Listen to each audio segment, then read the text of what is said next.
Sibuk cari kebahagiaan, tak peduli masa idah. Natalie Holzer ex Sule sombong ungkap ini.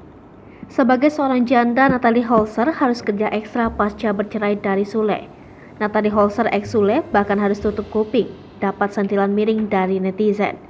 Mundar-mandir masuk konten orang cerita kehidupannya pasca cerai dengan Sule. Natalie Holzer kini makan hinaan.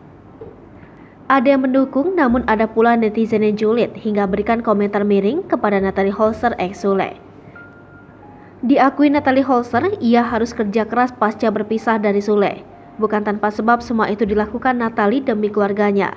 Natalie harus bekerja keras mencukupi kehidupan dua adiknya dan Azam setelah bercerai dari Sule.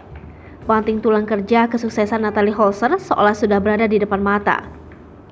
Bukan cuma sukses di karir, dunia percintaan Natalie kini sudah disorot. Natalie diketahui sedang dekat dengan Frans. Beberapa kali keduanya kepergok bersama. Rupanya kabar kedekatan Natalie dan Frans diketahui Sule. Belum habis masa idah, Natalie Holzer bak siap cari pengganti.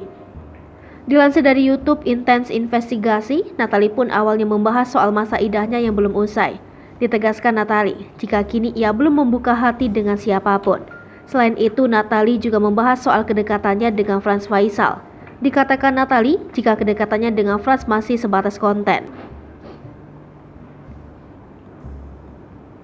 Lebih lanjut, Natalie Holzer pun menyinggung soal ucapan Sule baru-baru ini.